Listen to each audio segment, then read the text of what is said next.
Com a proteção de Deus, declaro aberta a presente sessão do Tribunal Regional Eleitoral e cumprimento todos os colegas, membros do Tribunal Eleitoral, o digno procurador eleitoral, os honrados servidores da Casa. A ata já foi encaminhada aos senhores. Há alguma observação ou correção a ser feita? Se não houver, proclamo aprovada. Quero anunciar também que continua adiados em razão do pedido de vista, bem assim em decorrência da ausência justificada do Dr. Marcos Faleiro, por motivo de saúde, os processos 40.609 e 33.672. Eles serão retomados a julgamento na sessão do dia 4/7, terça-feira. Também a retirada de pauta o processo da relatoria do colega Dr. Paulo Sodré, que é o processo número 20.382, constante do item 2.5 da pauta.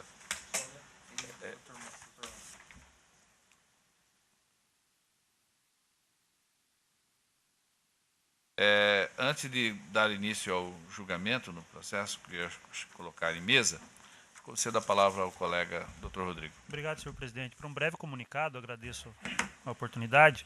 Na sessão anterior, em razão do adiantado, eu deixei de comunicar e reforçar aos eminentes pares que está previsto para a próxima sessão, na quinta-feira, a instalação, conforme data prevista na resolução desta Egrégia Corte, para a implantação do processo judicial eletrônico no 2º grau da Justiça Eleitoral no Estado de Mato Grosso.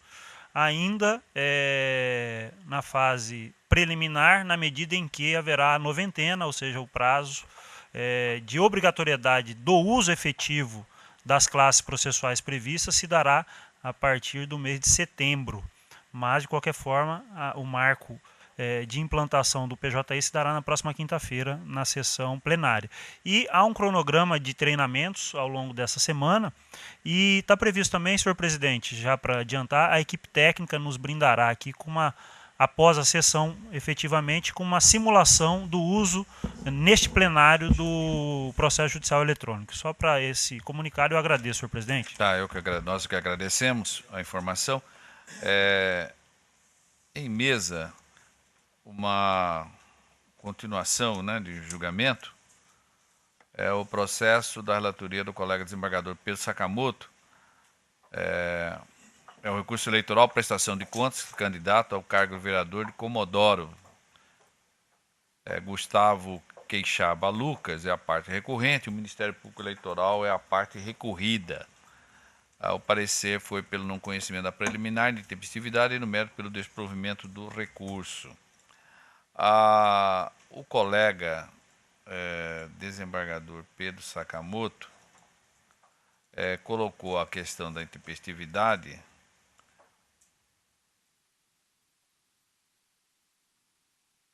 não tem a posição dos votantes. Com a palavra o doutor colega desembargador Pedro Sakamoto. Aqui não está constando com quem que está, ou se houve pedido de vista. Não consta.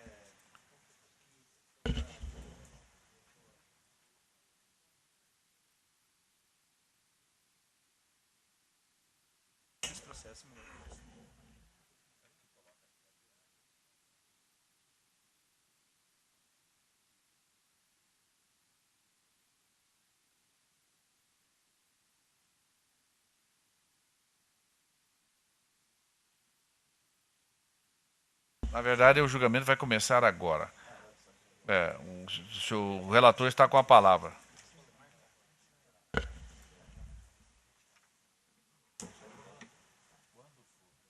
Presidente, trata-se de recurso eleitoral interposto por Gustavo Queixaba Lucas contra sentença proferida pelo juiz da 61ª Zona Eleitoral, que desaprovou suas contas de campanha referentes às eleições municipais de 2016. Na sua peça recursal, o recorrente alega preliminarmente que o juiz singular não observou as regras estabelecidas no artigo 61 e seguintes da resolução TSE 23463 de 2015, porquanto julgou a prestação de contas em análise sem lhe conceder a oportunidade de retificar a contabilidade do subexame. Suscita também, preliminarmente, a tempestividade dos embargos de declaração que foram postos contra a sentença vergastada, porquanto a decisão recorrida não foi publicada no mural eletrônico, conforme estabelece o artigo 71 da Resolução TSE 23463. Aduz ainda que os aclaratórios propostos via e-mail observaram o prazo de 3 dias da publicação da sentença no Diário da Justiça Eletrônico, com a devida apresentação da via original no dia seguinte. No mérito, o requerente aduz que a decisão vergastada não observou o disposto parágrafo 2º do artigo 68 do normativo supracitado, haja vista que não houve pronunciamento acerca da relevância e comprometimento da ausência de recibos eleitorais solicitados.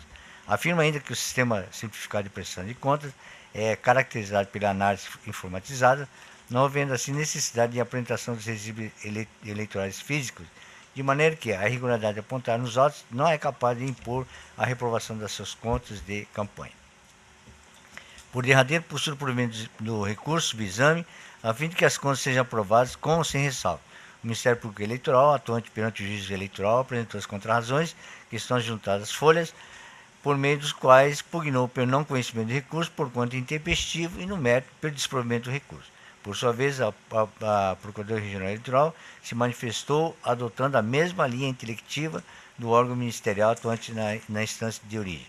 É o relatório, presidente. Ouça-se a douta Procuradoria Eleitoral. Ratifico o parecer, excelência. Ratificado o parecer pelo não conhecimento da preliminar de intempestividade. Com a palavra o doutor relator. Eu estou apanhando um pouquinho para me liberar o voto. Sim, a preliminar preliminares deduzidas. Tempestividade dos embargos declaratórios opostos contra sentenças vergastas, questão citada pelo recorrente. E, por outro lado, a intempestividade manifestada pelo Ministério Público Eleitoral. Destaco de início que antecipa a apreciação dessas questões preliminares, porquanto são concedentes à administrada do recurso interposto, por essa razão devem ser analisados preferencialmente. Ressalto ainda que procede a análise conjunta das questões citadas pelo recorrente, que sustenta a tempestividade, e bem como pelo Ministério Público Eleitoral, que sustenta a intempestividade do recurso, uma vez que, na prática, abordam a mesma matéria de fundo, ou seja, tempestividade do recurso subexame. A propósito, está que a sentença que desaprovou as contas de campanha do recorrente foi publicada no Diário Eletrônico da Justiça Eleitoral, número 2310, de 2 de 12 de 2016, folhas 39 e 41. Todavia, o recurso eleitoral em apreciação somente foi interposto em 12 de 12 de 2016. Como se sabe, o artigo 30, parágrafo 5 da Lei 9.504/97 estabelece o prazo recursal de 3 dias a contar da data da publicação da sentença. Na espécie em debate, como a decisão de primeiro grau foi publicada numa sexta-feira, 2 de 12 de 2016, tem, como diz a COA, para interposição do recurso o primeiro dia útil seguinte, que foi sábado, findando-se dessa maneira o prazo de recursão na segunda-feira, 5 de 12 de 2016.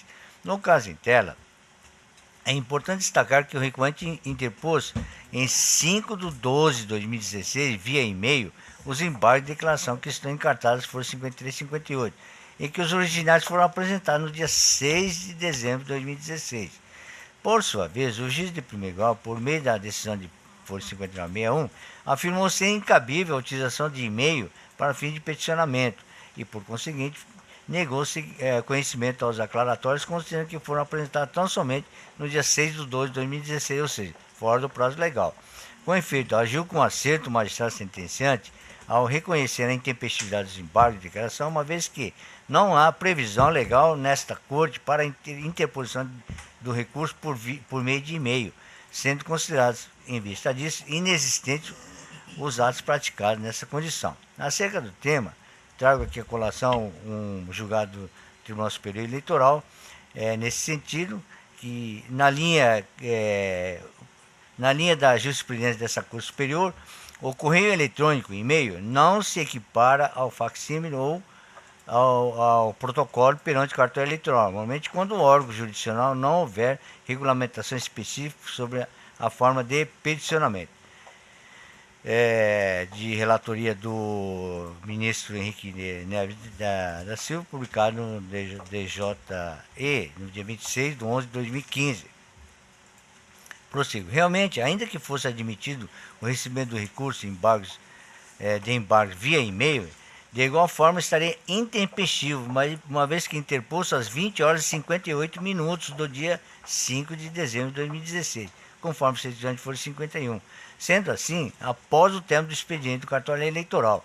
Por outro lado, não tem qualquer consistência a tese ventilada pelo requerente de que a sentença vergaçada deveria ter sido publicada no mural eletrônico, haja visto que a resolução TRE MT 1846 de 2016, que regulamentou a tramitação dos processos de prestação de contas relativamente às eleições municipais de 2016, estabeleceu que, artigo 19, a decisão que julgar as contas do candidato ou partido deverá ser publicada no DJE e registrada no Sistema de Informações de Contas Eleitorais e Partidárias. Logo, é imperioso dizer que os embargos opostos fora do prazo legal não interrompem os prazos para a interposição dos recursos ulteriores, verificando desse modo a intempestividade reflexa deste recurso eleitoral em exame, constante assinada a jurisprudência do Tribunal Superior Eleitoral, com a seguinte emenda, só na parte que interessa. Os embargos de declaração extemporaneamente opostos não interrompem o prazo para a interposição de recursos subsequentes. Prossigo. Se diz que os recursos submetem a uma série de princípios, dentre eles a tempestividade, porque todo recurso há de ser interposto antes de findar o prazo previsto em lei, sob pena de preclusão. Interposto recurso além do prazo, ele é inadmissível, porque é intempestivo. Aqui eu cito a origem, apoio, a Araquém de Assis, Manual de Recursos, da editora Revista Tribunais, 2018, página 183. Posto isso, ficando demonstrada a intempestividade de recurso suscitado em sede preliminar pelo Ministério Público Eleitoral, em consonância com o parecer da Doutora Procuradoria-Geral Eleitoral, não conheço do recurso manejado por Gustavo Quixaba Lucas. É como voto, senhor presidente. O colega está encaminhando o voto no sentido de não conhecer o recurso em razão da intempestividade. Há alguma divergência ou esclarecimento? A lucidez, clareza é solar. Então, a unanimidade não conheceu do recurso interposto em razão da sua intempestividade nos termos do voto do doutor relator, em consonância com o parecer ministerial.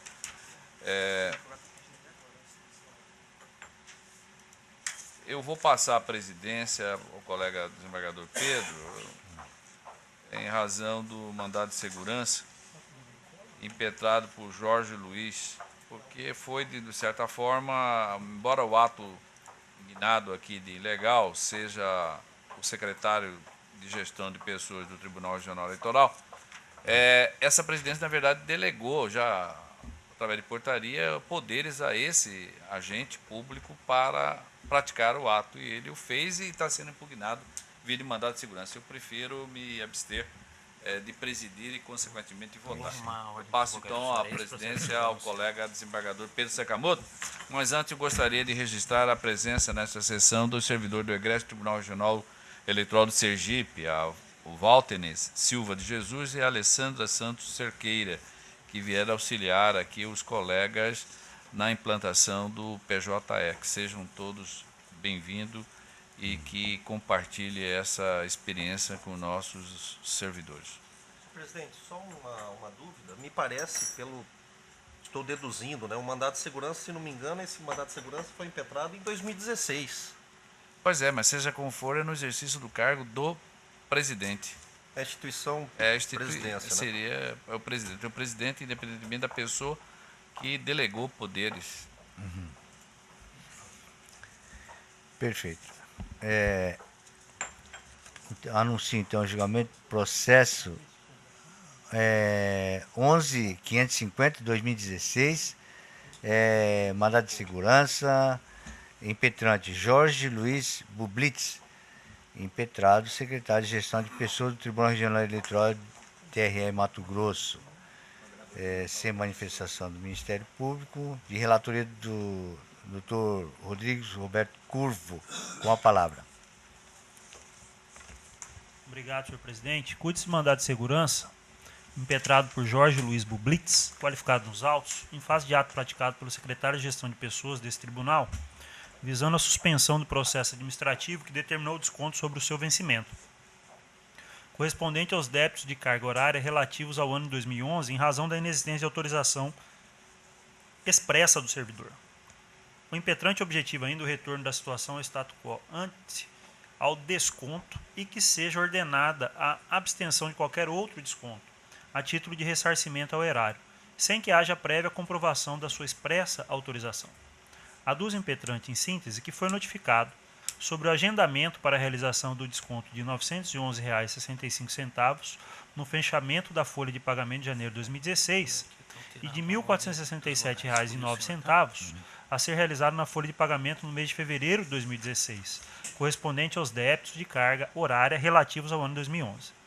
Em razão disso, protocolizou o requerimento administrativo informando que nunca autorizou qualquer desconto em sua folha de pagamento, sendo decidido pela secretária de Gestão de Pessoas desta Corte que não haveria empecilho legal para a realização dos descontos informados. Sustenta que a decisão administrativa viola o princípio da legalidade em verdadeira afronta à Constituição da República, bem como a ausência de ampla defesa e contraditório na seara administrativa, em razão da inexistência do devido processo legal. Amparou a sua pretensão à vista do fundo boniures do periculum in mora. Com a inicial vieram os documentos de folhas 19 a 30. Inicialmente, o presente mandamos foi distribuído perante a primeira vara da Justiça Federal da Seção Judiciária de Mato Grosso, sendo a liminar deferida, determinando que o impetrado se abstivesse de efetuar qualquer desconto nos vencimentos do impetrante, a título de reposição ao erário, até o julgamento da presente ação mandamental sob pena de multa diária de R$ 100. O impetrante, então, as folhas, noticiou o não cumprimento integral da decisão liminar, uma vez que foi efetuado o desconto de R$ 911,65 em seu contra-cheque, pugnando pela notificação do impetrado para que efetuasse o estorno do desconto realizado, por meio de elaboração de folha suplementar.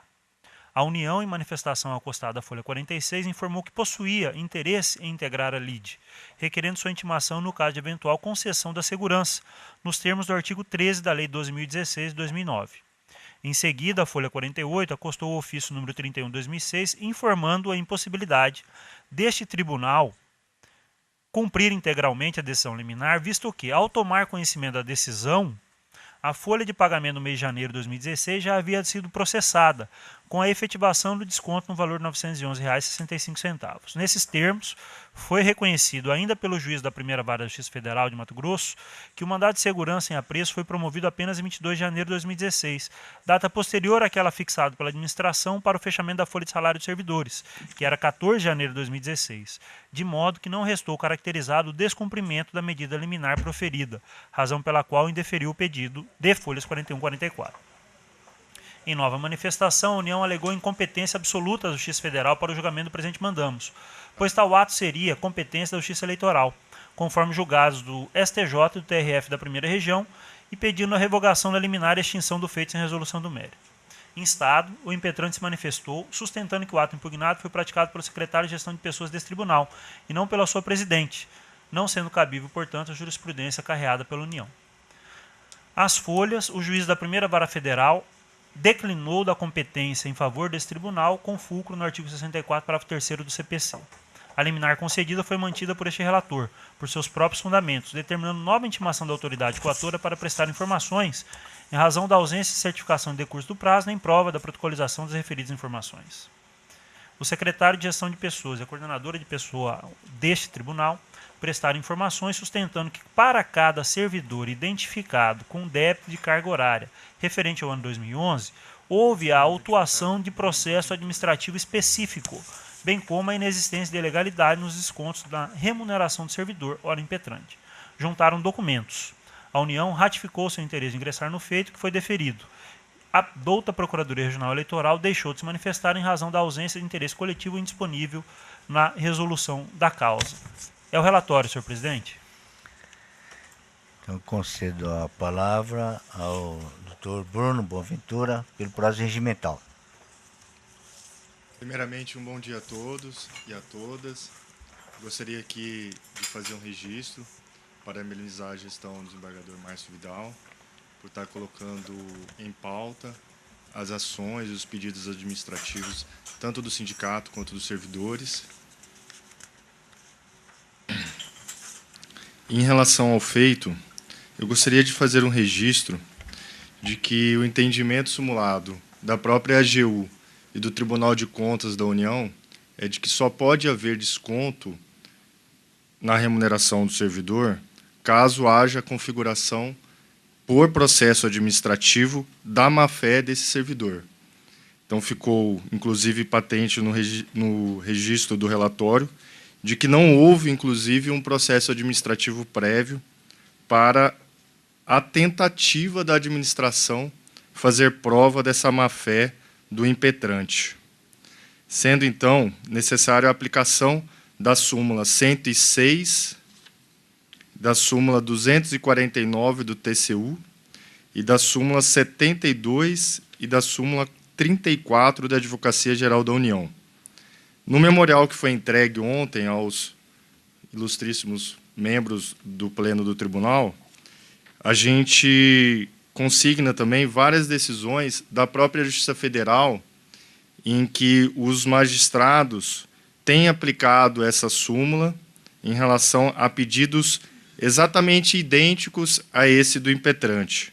Ou seja, de alguma maneira ou de outra, a administração pública paga ao servidor e esse o recebe de boa fé, e depois há uma reinterpretação do fato e se considera que aquele valor não mais pode ser pago.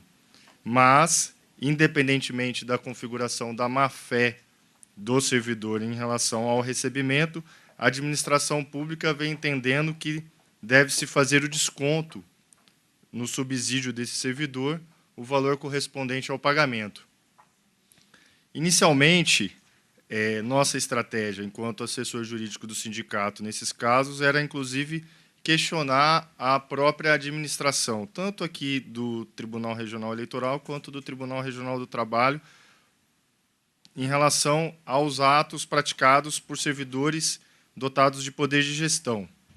Mas, conforme a jurisprudência foi sendo criada pela Seção Judiciária de Mato Grosso, nós adotamos até uma estratégia diferente. Entramos com uma declaratória contra a União.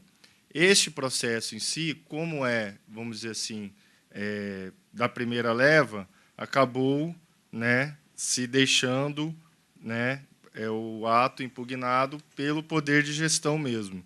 E nós, então, estamos aqui, como foi dito, um processo de 2016, de começo de 2016, julgando esse mandado de segurança.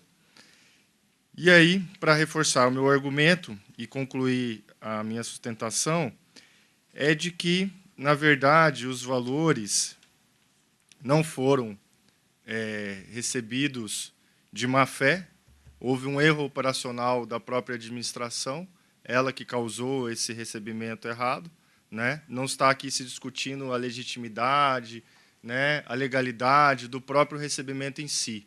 É uma coisa preliminar e prévia ao recebimento, ou seja, independentemente se está correto ou não o recebimento, para que haja a necessidade de devolução, tem que necessariamente haver a configuração da má-fé do servidor. Esse não é o nosso, vamos dizer assim, entendimento por si só, mas, como eu já disse, é um entendimento simulado pela Advocacia Geral da União e pelo próprio Tribunal de Contas da União e por praticamente todos os juízes da Seção Judiciária de Mato Grosso, conforme o memorial expõe. Eu agradeço assim, a atenção, pugno pela procedência e concessão da segurança e, mais uma vez, registro os parabéns para a gestão em relação à colocação na pauta dos pedidos administrativos e de interesse do sindicato e do servidor. Muito obrigado. Não havendo manifestação do Ministério Público Eleitoral, a palavra retorna ao doutor relator. Obrigado, senhor presidente. Só fazer a liberação no sistema aqui.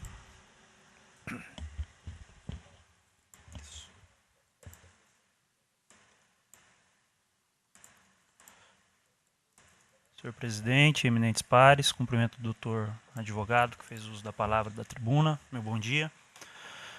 Primeiramente, entendo pertinente registrar que o regimento interno desse regional em seu artigo 17, inciso 1, a linha D, estabelece a competência deste plenário para processar e julgar originariamente os pedidos de mandado de segurança contra atos administrativos desta Corte. No caso, o ato impugnado é decorrente da decisão administrativa que determinou o desconto sobre os vencimentos do impetrante correspondente aos débitos de carga horária relativas ao ano 2011, sendo certo que a autoridade apontada como coator agiu por delegação em cumprimento aos atos normativos internos desse tribunal. Com efeito, o impetrante Jorge Luiz Bublitz objetiva, por meio da presente ação mandamental, a suspensão do processo administrativo que determinou o desconto sobre o seu vencimento, correspondente aos débitos de carga horária relativas ao ano 2011, correspondente às faltas ocorridas nos dias 13 e 14 de outubro de 2011 e débitos nos meses de novembro e dezembro de 2011, folha 108, alegando violação aos princípios constitucionais do contraditório da ampla defesa em razão da inexistência de instauração de procedimento administrativo que permitisse ao servidor, ora impetrante, alegar fato ou direito. E 2. Afronta ao princípio constitucional da legalidade, eis que não houve expressa autorização do servidor para a realização do desconto em seu vencimento. Pois bem, em análise dos documentos acostados nos autos, verifica-se que o impetrante foi cientificado a respeito dos descontos que seriam realizados em seus vencimentos em 8 de janeiro de 2015, conforme demonstra o documento de folhas 227.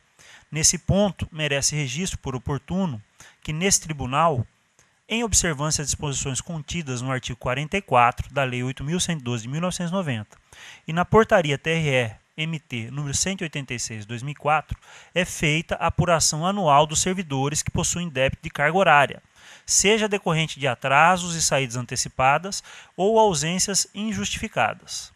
Em razão disso, conforme alegações constantes em sua peça inicial, o impetrante protocolizou requerimento administrativo, informando que nunca autorizou qualquer desconto em sua folha de pagamento, sendo decidido pela secretária de Gestão de Pessoas desta Corte que não haveria empecilho legal para a realização dos descontos informados.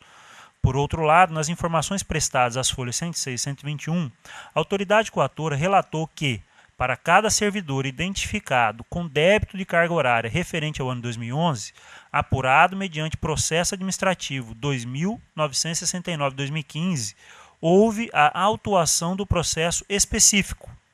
No caso do impetrante, o processo administrativo recebeu o número 4.099/2015, cuja cópia está acostada às folhas 332 e 368. Na oportunidade, foi permitido a cada servidor identificado se manifestar a respeito dos débitos de carga horária encontrados em sua folha de ponto relativa ao ano 2011, sustentando o impetrado em suas informações que, e aqui trago o trecho das informações prestadas. Item 13. Todavia, apesar de a responsabilidade ser exclusiva do servidor e de o mesmo não ter cumprido as normas estabelecidas pelo artigo 14 da Portaria 186/2004, foi dada uma nova oportunidade para manifestação. Ao se manifestar, o servidor requereu que seu débito de 2011 fosse compensado com as horas excedentes dos anos 2011, 2012, 2013, 2014 e 2015, principalmente nas horas excedentes realizadas em período de eleições. Item 14 das informações. Fundamentados nos normativos internos deste regional, portarias TRE número 186/2004 e 241/2008, vigente à época, e no artigo 44 da Lei 8.112 de 1990, abaixo transcritos, a coordenadora de pessoal e esse secretário ponderaram pelo indeferimento do pedido do servidor quando a compensação dos débitos com horas excedentes de anos posteriores, aqui na verdade é quanto a compensação dos débitos com horas excedentes de anos posteriores, e como consequência o desconto na remuneração nos termos do artigo 44 da Lei 8.112 de 1990, fecho aspas. Ademais, conforme demonstra o despacho da Diretoria Geral, folhas 166 e 169, a decisão que determinou o desconto dos valores relativos aos débitos de carga horária do impetrante não foi adotada casuisticamente, haja vista que analisou a situação de outros 57 servidores desta Corte em situação de débito de carga horária. Com efeito, diferentemente do sustentado na inicial, pelos documentos carreados nos autos, verifica-se que os princípios constitucionais do contraditório da ampla defesa foram devidamente observados por esse tribunal durante o procedimento instaurado para apuração de possíveis débitos de carga horária identificados em desfavor do servidor, ora impetrante. Quanto à alegada afronta ao princípio constitucional da legalidade, eis que não houve expressa autorização do servidor para a realização de desconto em seu vencimento, percebe-se também que a decisão impugnada está de acordo com as normas vigentes, não havendo qualquer irregularidade. Isso porque a decisão encontra-se em consonância com o disposto no artigo 44 da Lei 8.112 de 1990. Artigo 12, parágrafo 4º da Portaria TRE 186/2004 e artigos 19 e 20, parágrafo 2º da Portaria TRE 241/2008. Vejamos, aqui eu destaco o teor da Lei 8.112 de 1990, quando prevê no artigo 44 hipótese em que o servidor perderá a remuneração ou parcela dela.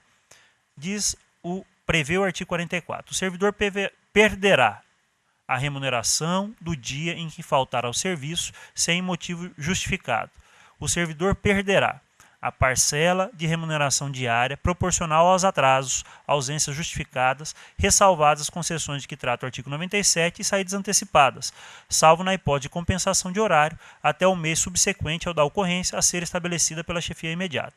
E aqui eu vou poupá-los, mas eu transcrevi também as portarias do TRE que prevêem a forma em que esses descontos se darão e quando não é possível ou é possível a compensação prevista na lei. São as portarias 186/2004 e 241/2008. Não obstante a resignação do impetrante, no sentido de que os descontos em sua remuneração deveriam ter sua prévia autorização, o certo é que, nas relações empregatícias, salvo nas hipóteses previstas em lei, e aqui eu destaco essa ressalva que a própria lei faz, que em alguns casos a remuneração poderá ser perdida pelo servidor. A ausência de prestação dos serviços por parte do empregado acarreta o direito de o empregador proceder ao desconto correspondente ao período de ausência, nos termos do artigo 44, acima transcrito. É certo ainda que não há nenhum dispositivo que determine a administração pública pedir autorização ao servidor para proceder ao desconto correspondente aos dias de ausência, falta sem motivo justificado, sendo certo que o impetrante, no caso, ainda foi notificado para se manifestar acerca dos débitos identificados, para após esse tribunal decidir por seu desconto em folha de pagamento. Aqui eu faço uma ressalva, recebi os memoriais do doutor advogado, Dr. Bruno Boaventura, em que ele já inicia destacando e reforçando o argumento que constou da inicial relativo ao artigo 45, que prevê, sim, a necessidade de haver, digamos assim, uma autorização para que o servidor tenha algum desconto na sua remuneração. Mas o artigo 45, na minha interpretação, ele já começa com uma ressalva. Salvo por imposição legal, que é uma hipótese, quando a lei impõe a possibilidade da perda, ou por mandado judicial, corriqueiro no meio forense, eventualmente por um desconto de uma verba de pensão alimentícia ou coisa parecida, salvo por imposição legal ou mandado judicial, nenhum desconto incidirá sobre a remuneração ou provento. Dessa forma, é possível concluir que a intenção do legislador é conferir à administração pública o poder dever de proceder ao desconto da remuneração do servidor automaticamente, sem maiores formalidades, haja vista que estamos diante de fato objetivo, que dá ensejo a duas situações opostas. A. Se o servidor comparece ao trabalho, tem o direito de perceber a remuneração do dia trabalhado. B. Se o servidor não comparece ao trabalho, tem o dever de ver a administração proceder ao desconto do dia não trabalhado, sem justificativa de sua remuneração. A exceção a essa regra, e aqui reforço que a previsão na lei, e aqui o salvo por imposição legal se aplicaria, a exceção a essa regra se refere às faltas justificadas decorrentes de caso fortuito ou força maior, que a teor do parágrafo único do artigo 44 da Lei 8.112/90 podem ser compensadas a critério da chefia imediata, o que não é o caso tratado nesses autos, na medida em que eu não identifiquei qualquer prova ou alegação no sentido de que as faltas ou atrasos teriam ocorrido em decorrência de caso fortuito ou força maior. Sobre a legalidade de administração proceder ao desconto dos dias não trabalhados, colaciona o seguinte julgado, no caso aqui do TRF2, na parte destacada. É de se destacar que foram acostadas aos autos folhas de ponto, comprovando as inúmeras faltas da autora do caso referido ao serviço no período reclamado.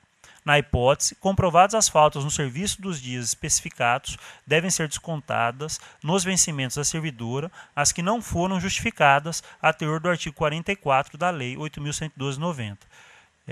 Relatado pela juíza federal convocada, doutora Maria Alice Paim Liar, TRF2, DJU, 18 de maio de 2009. Oportuno ressaltar que não assiste razão impetrante ao invocar a proteção do artigo 45 da Lei 8.112/90, que preceitua que, aspas, salvo por imposição legal ou mandado judicial, nenhum desconto incidirá sobre a remuneração ou provento, fecho aspas, porquanto tal regra tem aplicação a outros tipos de descontos que não aquele previsto no artigo 44 do supracitado diploma legal, que trata exatamente das faltas injustificadas.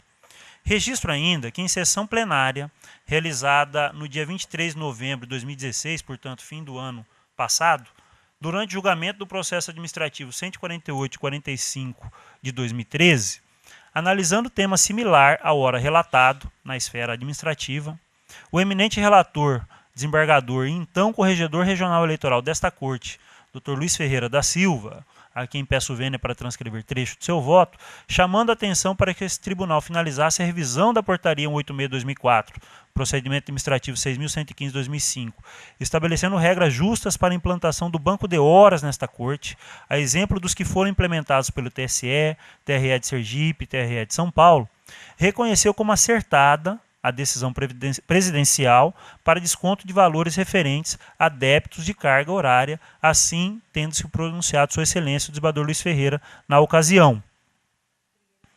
No caso sob exame, é forçoso reconhecer que o comando presidencial que determinou o desconto dos valores referentes aos débitos de carga horária não desbordou dos normativos vigentes e obedeceu aos princípios do contraditório e da ampla defesa, não merecendo, portanto, reforma.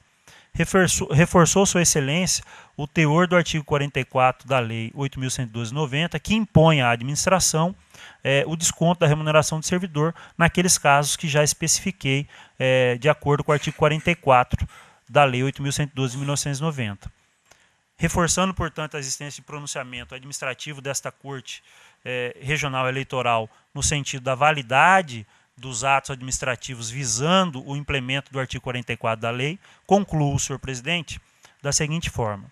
Logo, inexistindo ilegalidade no ato apontado como coator, não há se falar em concessão da segurança conforme pleiteado pelo impetrante, haja vista que a autoridade indigitada coatora apenas cumpriu o comando contido no artigo 44, inciso 1 da Lei 8.112/90 e, como preliminarmente me manifestei, entendi que houve a observância e respeito aos princípios do contraditório e da ampla defesa, na medida em que teria havido, conforme folhas mencionadas atrás, houve processo específico para cada servidor, cada um dos 57 servidores em situação semelhante. Diante do exposto, senhor presidente, eu revogo a liminar concedida e denego a ordem, mantendo a decisão que determinou o desconto correspondente aos débitos de carga horária relativos ao ano de 2011 do servidor Jorge Luiz Bublitz, devendo esse tribunal observar, contudo, que já houve desconto, estão previstos 2 descontos, um deles já houve o desconto de R$ 911,65 no fechamento da folha de pagamento de janeiro de 2016. É como voto, senhor presidente?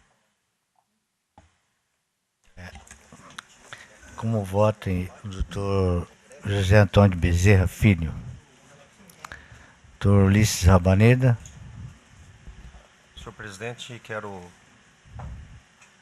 parabenizar o doutor advogado pela clareza que expôs as alegações do impetrante da tribuna.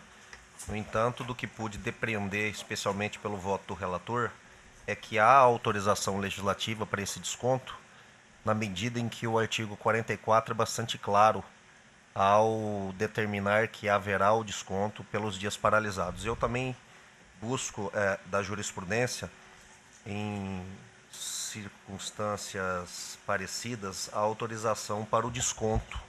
Não desconheço a jurisprudência trazida da tribuna, no sentido de que o pagamento de boa-fé demanda para sua reposição, além de autorização, um prévio processo administrativo. No entanto, senhor presidente, o que se observa aqui é desconto por dias não trabalhados, o que é diferente da situação que foi trazida pelo doutor advogado, daquelas circunstâncias em que você efetiva um pagamento por algum benefício que se entende que o servidor tem direito e depois uma mudança jurisprudencial, por exemplo, ou uma revisão daquele entendimento pelo ente administrativo faz com que ele tenha que fazer a devolução. Me parece que as situações são distintas. Por essas considerações, também louvando a clareza do voto relator, eu o acompanho. Também acompanho o voto do outro relator, doutor Paulo César. Senhor presidente, eu vou acompanhar o relator e vou fazer algumas considerações. Inicialmente, também cumprimento o doutor Bruno pela clareza, didática na sua exposição, inclusive nas suas próprias memoriais, que eu tive tempo de ler agora e rapidamente, com a clareza. Mas, eu só complementando o raciocínio do nobre relator e complementado também pelo doutor Ulisses, pelo que eu percebo, e até eu julgo, faz tempo que eu não julgo essa matéria do Justiça Federal, porque eu estou na área criminal, mas vi aqui as decisões dos nossos colegas lá do Justiça Federal, e aqui nós temos situações diferenciadas. A primeira, bem levantada pelo relator, de que, embora o artigo 45 exija imposição legal, salvo imposição legal, o próprio artigo 44 faz essa exceção. Faltou, né? E aí, as demais decisões que foram trazidas aqui dos colegas da Justiça Federal, elas abordam 3 aspectos. Um primeiro, o artigo 45, que já foi feita a exceção pelo relator. A segunda, que é o recebimento de boa-fé, como disse o doutor Ulisses. Mas aqui não se trata de recebimento de boa-fé. Recebimento de boa-fé é de verbas outras que a administração, por questão de interpretação equivocada, a administração mandou pagar. Então, se recebeu de boa-fé, a jurisprudência é clara que não tem o direito de descontar. Mas não é o caso. E o outro é a questão do contraditório. E aqui houve contraditório na fala do nobre relator, em que disse que foram intimados para justificar. A pessoa falta, e a própria lei diz, falta injustificada. A pessoa falta, a administração não tem bola de cristal para saber se aquela falta foi injustificada ou não. Na verdade, de ofício, quem falta deveria prestar esclarecimento. Mas se não o fez, pelo que consta aqui, a administração mandou notificá-los, intimaram para justificar e não houve a justificativa adequada. Houve até a proposição para compensar. Mas a administração tem a discricionalidade, se faz compensar com horas, banco de horas futuras ainda. Não tinha banco de horas existente naquela época, no caso do cidadão, do impetrante.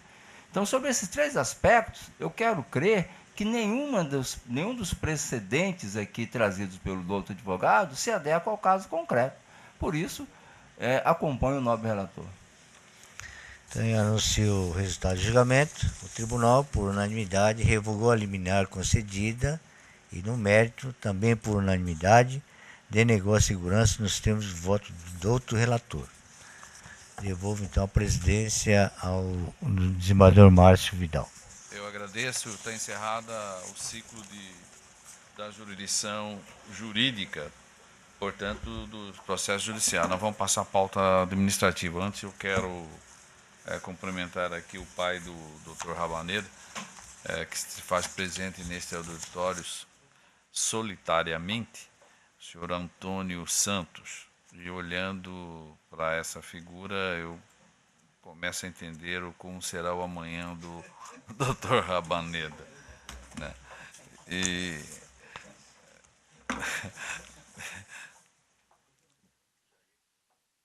senhor Jair, né? Antônio Jair, né? Seja bem-vindo.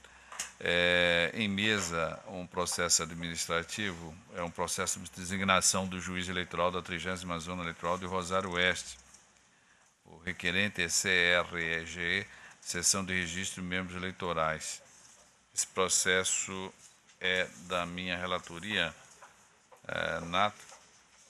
No caso, é uma proposição da Seção de Registro de Membros Juízes Eleitorais, aquecida pela Secretaria de Gestão de Pessoas e pela Diretoria Geral, visando a designação de magistrado para responder em caráter precário pela 30ª Zona Eleitoral, que é Rosário Oeste, em virtude da promoção do excelentíssimo senhor Ednei Ferreira dos Santos, seu então juiz titular para a comarca de Jaciara a partir de 30 de janeiro de 2017, conforme ato 302/2017.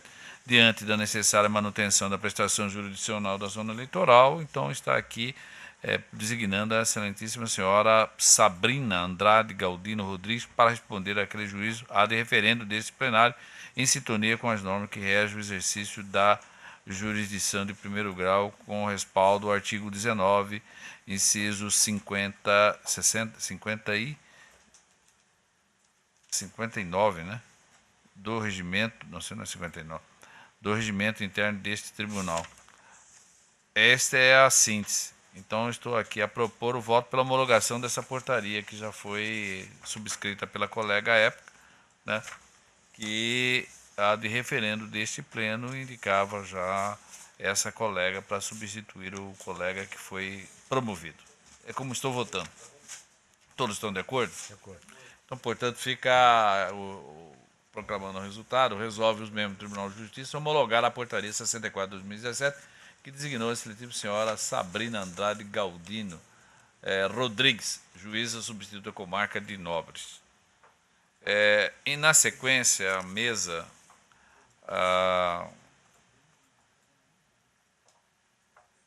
aí já uma situação da designação do juiz eleitoral da 14ª Zona Eleitoral de Jaciara. Requerente a exceção de registro de membros dos juízes eleitorais, trata-se de um processo administrativo impulsionado também da mesma forma para aqueles órgãos já mencionados no anterior, e estou assentando que, diante de tal fato, com o fim de prevenir a solução de continuidade da prestação jurisdicional, também foi expedida a portaria 196 de 2007, dada de referendo, que foi designado o senhor Edinei Ferreira dos Santos, o juiz da terceira vara de Jaciara, para responder de caráter precário por aquela serventia eleitoral.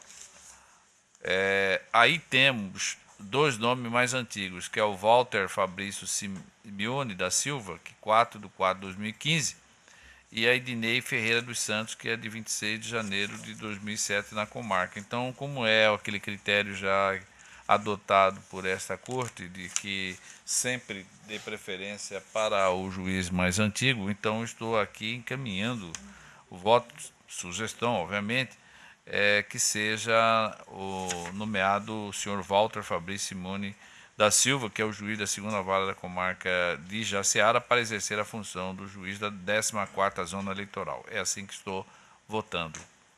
E dispensando, consequentemente, o caso da Edinei Ferreira dos Santos, que estava provisoriamente. É o homem, né? Edinei. Edinei. Todos estão de acordo? De acordo. Então, portanto, fica então aprovado o nome do senhor Walter Fabrício Simeone da Silva, juiz de direito da segunda vara da comarca de Jaciara, para exercer a função de juiz da 14ª Zona Eleitoral. Queria aquela casa da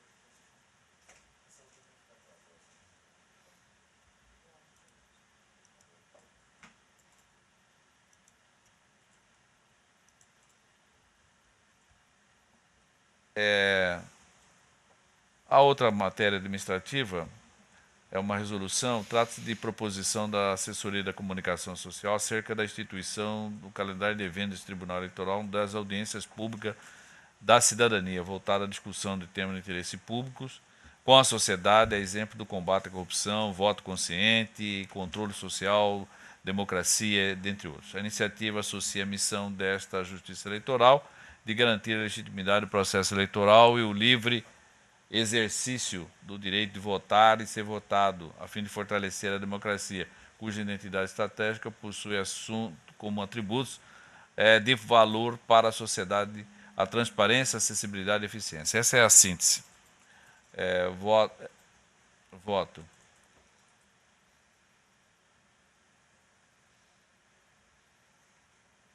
O regimento interno deste Tribunal Eleitoral atribui ao plenário do Tribunal a competência para prestar contas à sociedade por meio de audiência pública acerca do planejamento das eleições gerais municipais, sempre antes de sua realização e em outros casos que julgar pertinente, segundo o que prescreve o artigo 18, inciso 28. A proposta e análise pretende potencializar a aproximação desta instituição com a sociedade, cuja missão primordial é fortalecer a democracia. Portanto, assaz oportuna a criação de um ambiente propício que fomente discussões acerca de temas que dizem respeito à vida de todos nós cidadãos. imbuído desse propósito, desse comprometimento e de ditames constitucionais alusivos ao acesso da informação, regulamentado pela Lei 12.527/2011, e com os princípios que reza a administração pública, mormente eficiência, voto pela instituição no calendário de eventos deste Tribunal Regional Eleitoral das audiências públicas da cidadania, nos termos da resolução que também submeto a Vossa Excelência. É como estou votando, foi encaminhado aos senhores essa minuta dessa resolução. Em discussão. Alguém gostaria de fazer alguma observação, um apontamento? Então, proclamo.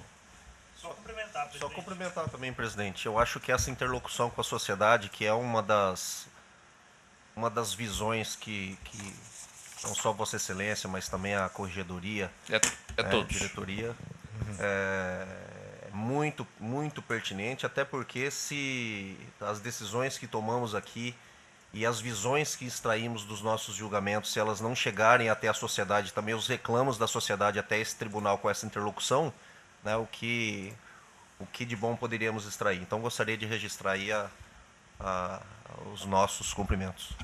E acrescento também, senhor presidente, que na verdade reforça uma prática desta corte, na medida em que não é demais relembrar, por exemplo, as atuações da escola, com a participação da sociedade.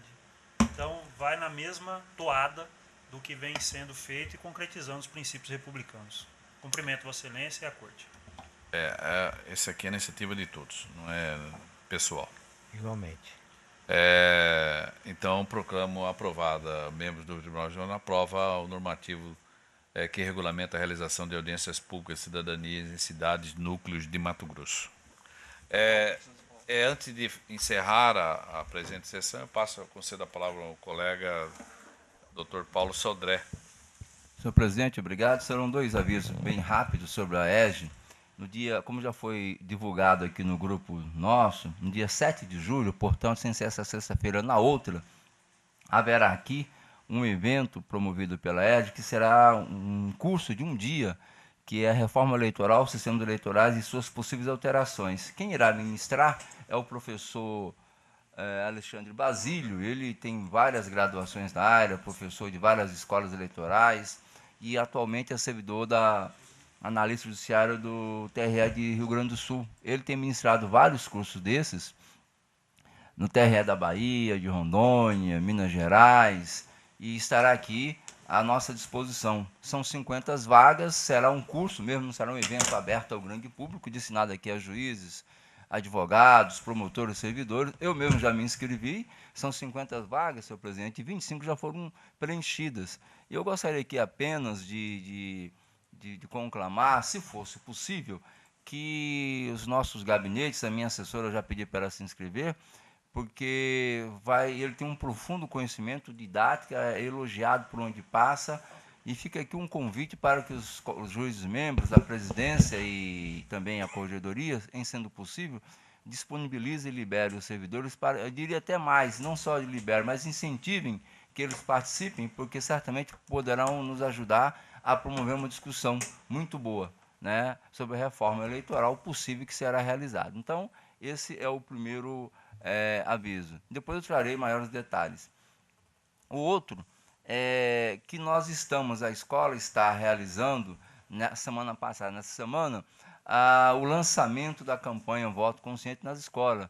O presidente desembargador Márcio Vidal tinha até proposto uma reunião muito boa que nós tivemos com o secretário de Educação, que fizéssemos no AES em Tocantins, mas por questões estruturais ligados à Secretaria de Educação e Cultura, questões orçamentárias, de articulação, esse evento ficou para agosto, né? A ideia do presidente foi muito boa, que é congregar todo mundo para dar visibilidade ao projeto. Mas aí eles nos pediram para deixar para agosto e nós estamos visitando todas as escolas. E eu só estou passando aqui, parece até que o presidente irá amanhã, salvo, eu também irei lá, na escola Irene Gomes de Campos, que é em Várzea Grande, e nós também teremos, amanhã será às 9h30 lá, e no dia 30 de julho terá também a escola Elmangatás, que é também em Várzea Grande. Hoje está tendo um evento, mas está coincidente com a sessão, não é possível. Então é um momento muito bacana, então sintam-se todos convidados, eu posso dar maiores detalhes, seja amanhã, seja na sexta-feira, né? A escola sente-se muito prestigiada com a participação de todos, juízes, membros do tribunal, procurador regional eleitoral, servidores, advogados, porque quanto mais pessoas participarem, maior é a valorização dos alunos. Era isso, senhor presidente. Eu agradeço. Eu vou até sugerir ao colega desembargador Pedro Sakamoto que faça um convite a todos os colegas juízes eleitorais para participar desse curso que está sendo oferecido pela nossa escola, né? Perfeito. E eu também aproveito aqui, aqueles que estão ouvindo internamente no tribunal, que todos os assessores também façam essa inscrição. Isso é bastante oportuno, quer dizer, é um momento ímpar, né, de adquirirmos e ampliarmos os nossos conhecimentos.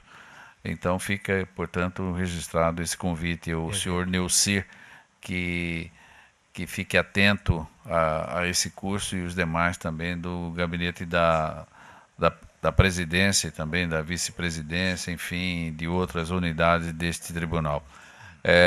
Eu quero, com isto, agradecer a presença de todos e dar por encerrada a presente sessão, mas apenas lembrando que nós vamos interromper um espaço de tempo de uns 15 minutos para que a equipe se prepare para aqui fazer uma demonstração do PJE em plenário. Um bom dia a todos.